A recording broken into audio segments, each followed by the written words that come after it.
which is part of formal methods, and I guess most of you might be more familiar with the other part of formal methods, which is formal verification. And again, if you have some familiarity with formal methods, you might be aware that they're... Can anybody hear me? Yeah, it's not going to come out of the video. Can you guys hear me? It's not going to come out of the video. That's okay.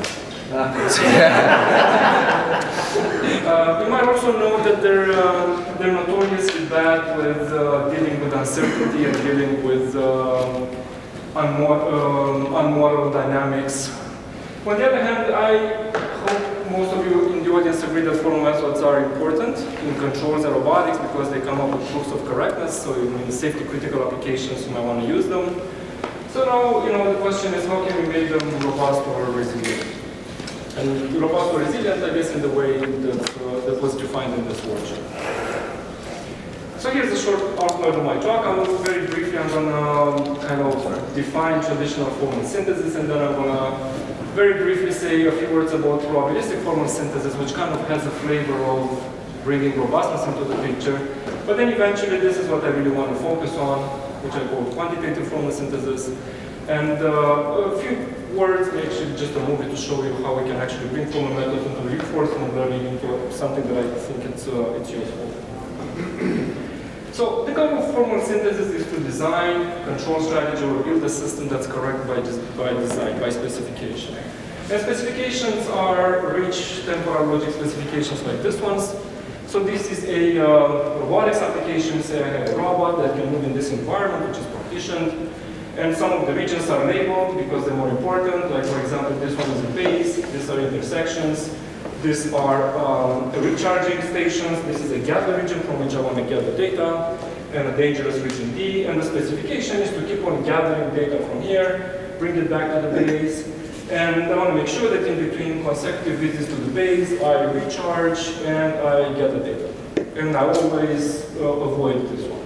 Right? So it's I call it temporal logic because it has temporal elements such as keep on doing things forever, and it also has Boolean logic things such as conjunctions in there. And the robot can, in this environment, it can apply 4 actions going east, west, south, and north.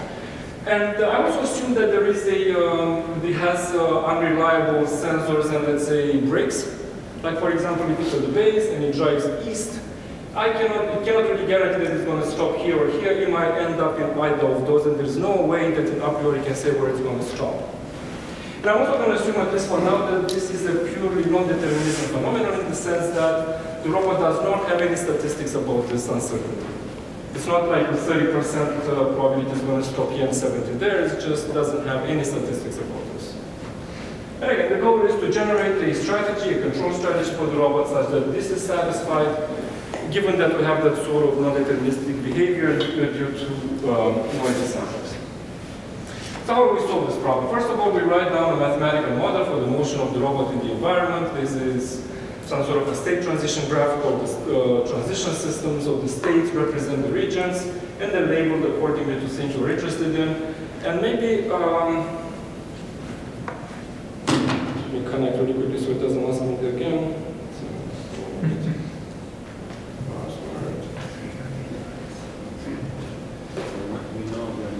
So you guys can see that, okay?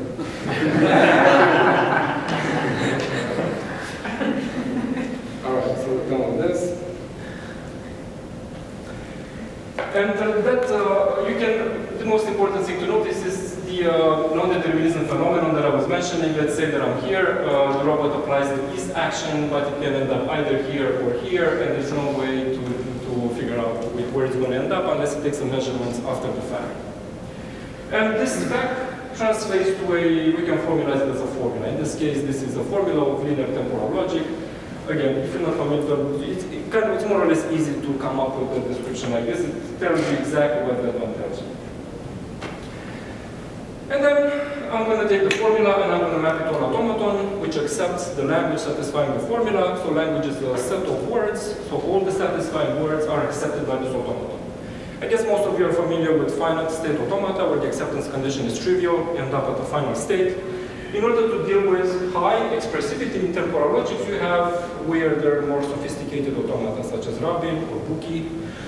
But then you take your transition system, you synchronize it with this automaton in such a way that whatever you're producing here only accepts satisfying runs. So you basically match symbols in the transition with symbols labeling the states, and then you get this larger product automaton, and in this product automaton, then you want to enforce satisfying runs. So to enforce satisfying runs, you have to deal with non-determinism.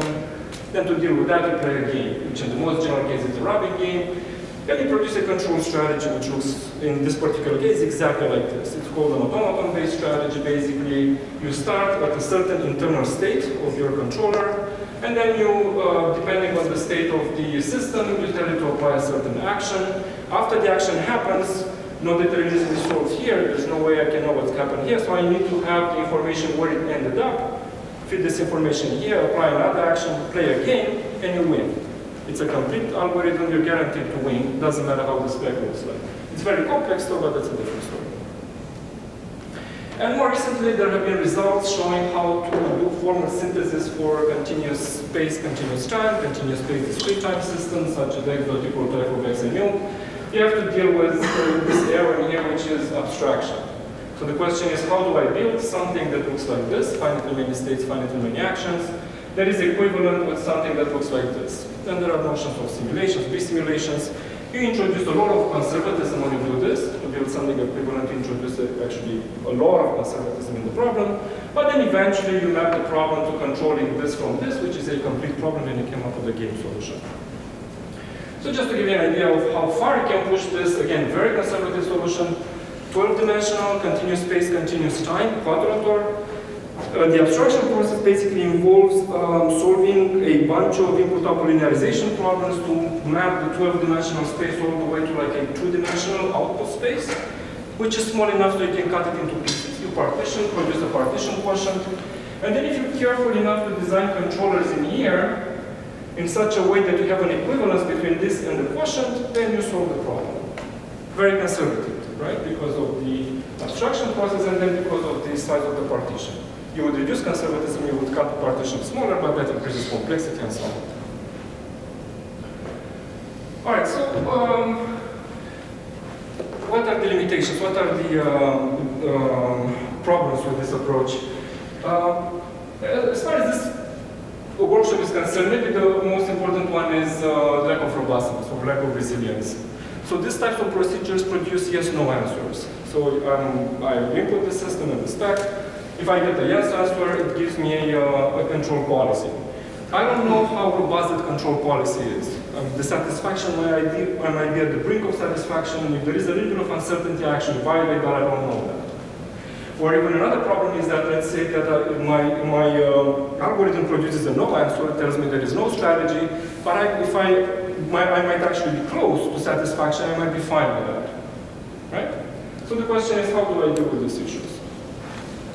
So one way to deal with this issue, which is again more or less textbook solution, is to use probabilistic formal synthesis.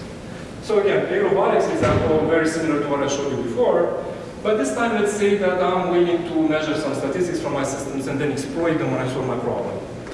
Say that I'm here in this region and I want to apply the action of going forward, and I want to run this 5,000 times, and I want to discover that in 80% of the cases I end up where I wanted to end up, but then in 15% of the cases, I'm using my finger, I might end up here, and in 5% of the cases I might end up there, right? So I'm going to try to exploit the statistics to solve a problem in which, let's say, I want to maximize the probability of satisfying this rather than getting a yes/no answer. And so you see where I'm going on. The model in this case, I want to have it something like a Markov decision process, because I want to use those statistics to actually populate the system that I had originally, where I didn't have any idea on the probability of the transition. I'm going to put transitions on that, and I'm going to have an NDP. The Markovian property might be a bit tricky. Borav was actually mentioning this in his talk, but there are tricks. You can actually, so you don't have to forget, in fact, there is the homogeneity. So it's not like you're going to have a region mapping to a state. You might have a couple of regions mapping to a state, but these are kind of well-known tricks. Once you have the NDP and the spec, so the spec is again a formula in LTL in this case, you go through the same process, producing an automaton which satisfies the spec, and then now you have a probabilistic automaton here in which you want to try to maximize the probability of satisfying the spec. And to do this, you do some graph operations, find some strongly connected components containing accepting states, and eventually you want to maximize the probability of reaching the desired region which corresponds to the acceptance condition. And that's usually a maximum reachability probability problem, which is again, it's a textbook a problem on MDPs that you can solve with the value iteration or by running a large linear program. And very briefly, you can, similar to the non-stochastic case, you have a shot of solving this type of synthesis problem for stochastic dynamics. And as far as I'm concerned, as far as I know actually, I didn't look at this in a while, if you have a stochastic linear system with additive Gaussian noise, then you have a shot of solving the problem like this, by constructing abstractions which are actually not precisely Markovian, but if you do verification, they're called interval Markov chains. If they're control problems, these are called bounded parameter MDPs. The good news is that for these types of abstractions, which again are not precisely Markovian, you can develop verification and synthesis tools. So you can still maximize the probability of satisfying the spec by some linear system with additive Gaussian noise efficiently. We can formulate the problem in general, but then how to implement the steps. Actually, Alessandro's paper is quite good in showing how you can do things in general if you knew how to compute, and that's kind of in our paper where we actually exploit the linear dynamics of the system. So when you say synthesis, this is being able to, verification, you said this is about being able to predict what fraction of the probability mass ends up in what state. In verification. Yeah. Yeah. And in control, the most natural way is to maximize. All right, so let me move to this thing which I wanted to make it the main part of my talk. So I'm going to introduce this logic, signal temporal logic, which has been around for some time now. So what's different from what you saw before is that the temporal operators now have specific times, specific deadlines in there. And their semantics now is given over trajectories which have continuous domains. They can be discrete time or continuous time, but they have continuous domains like this. Think of so this formula again, this symbol as before means always, for all times, but if I specify this, this means that for all times in between that interval. So for all times in between this interval, I want to make sure this is true. And I'm saying that this trajectory actually satisfies this formula. Because you can see in between T1 and T2, the signal S is always smaller than 2.5. And in this case, this basically says, this says eventually. So at some point in between T3 and T4, this will happen. Which in this case, it doesn't happen because 3.5 is right here, so it never happens, so this is false. Good?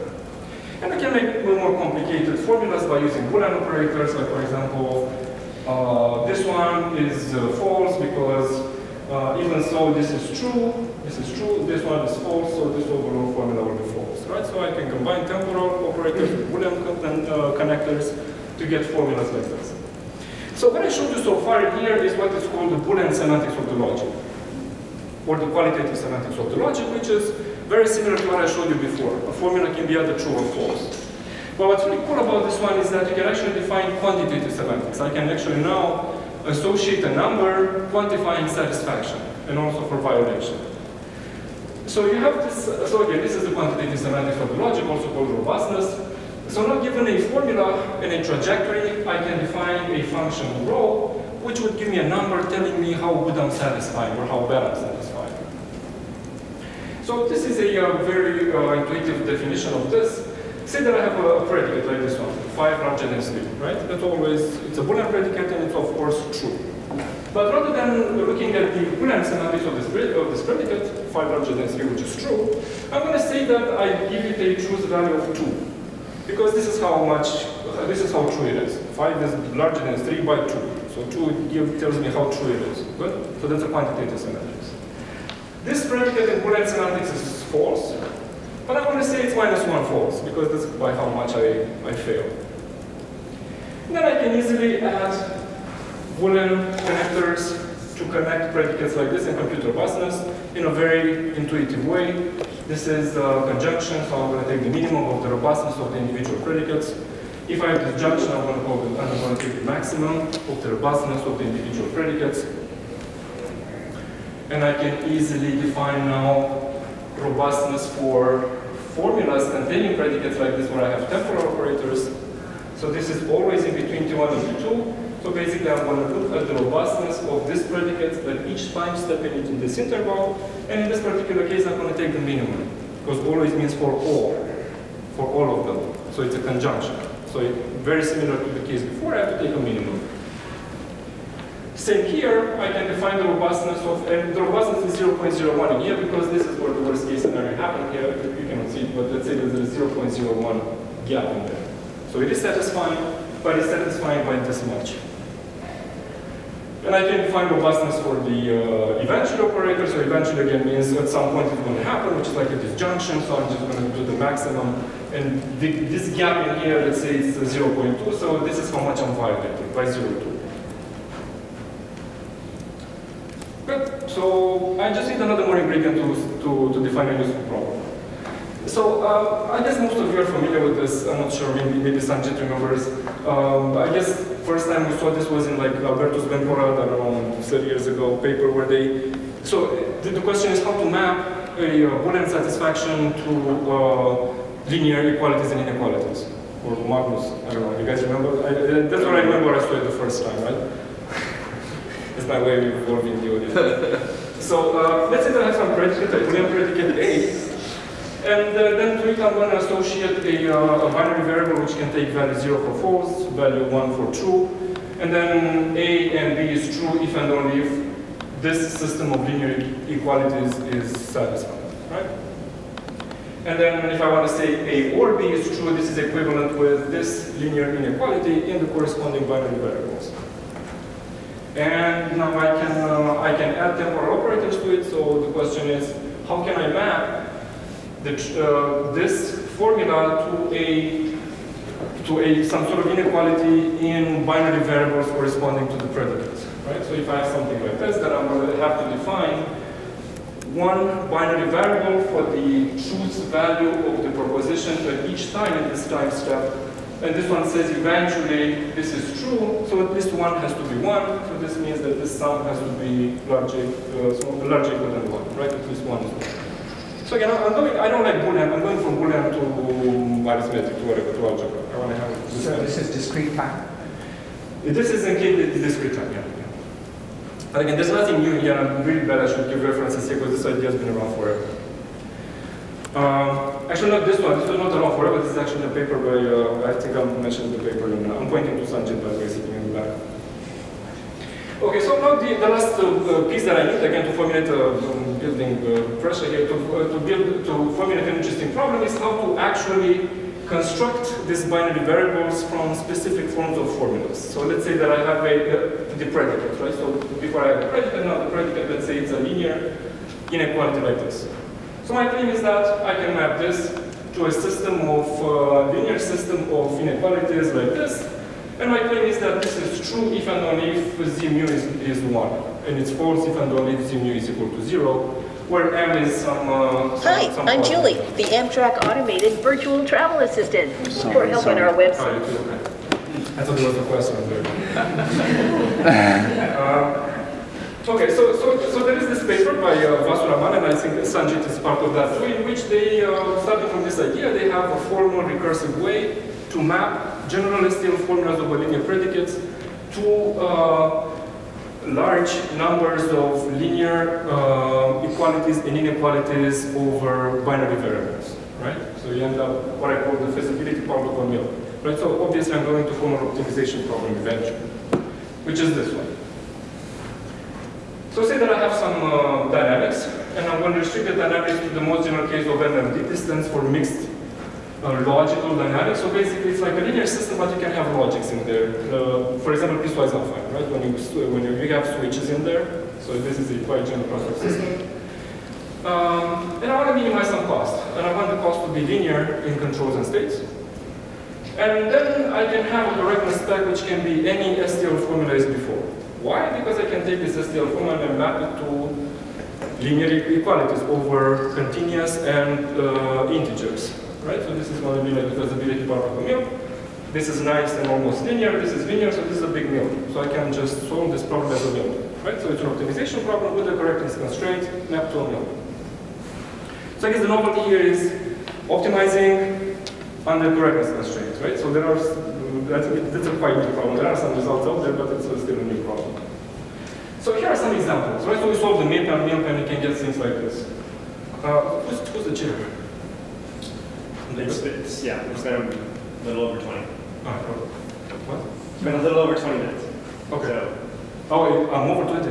yeah. All right. So quickly, so if I have, let's say that I have a cost like this, which basically says minimize fuel, and I have a system like this, and I have this formula, which basically says that I want to visit C with this deadline, and then visit B with this deadline, and stay for 10 times units at B, and then go to A and stay for this much. I map that into a constraint for this MILP, and I solve it, and I end up with this. Satisfying because it does what it's supposed to do, but robustness is actually 0 in this case, but I didn't specify robustness, right? So let me show you how I can deal with that. I can just modify the cost by adding robustness in there. Very nice that actually the costs remain linear, so you can actually still a MILP. So you would add the solution, you will end up with a solution like this. Which you can see more robustness, you actually go more inside the regions and so on.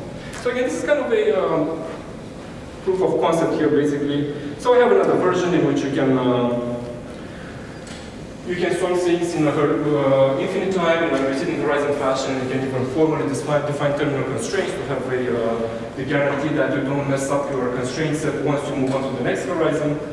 And you can solve these types of problems where, like for example, in this case, you want a robot to keep on oscillating between two regions, and you can play with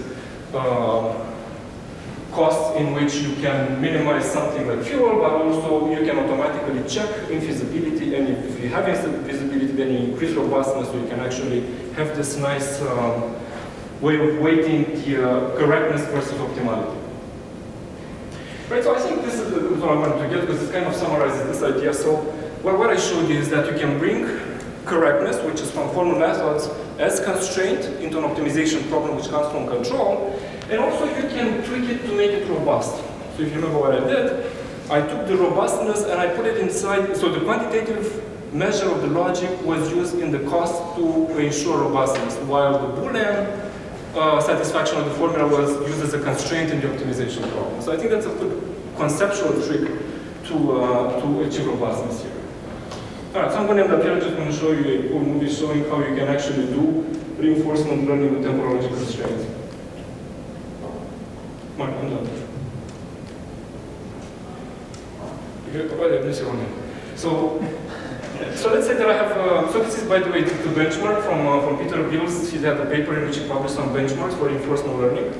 So we took it, and rather than just enforcing that this stabilizes at the top, I threw in a full temporal logic constraints, basically saying that, yes, I do want to stabilize at the top, but I also want to avoid some regions. And what we did, we used the robustness to build a reward mechanism. Okay? So I think that's enough. For those of you who are interested in this, I can tell you more.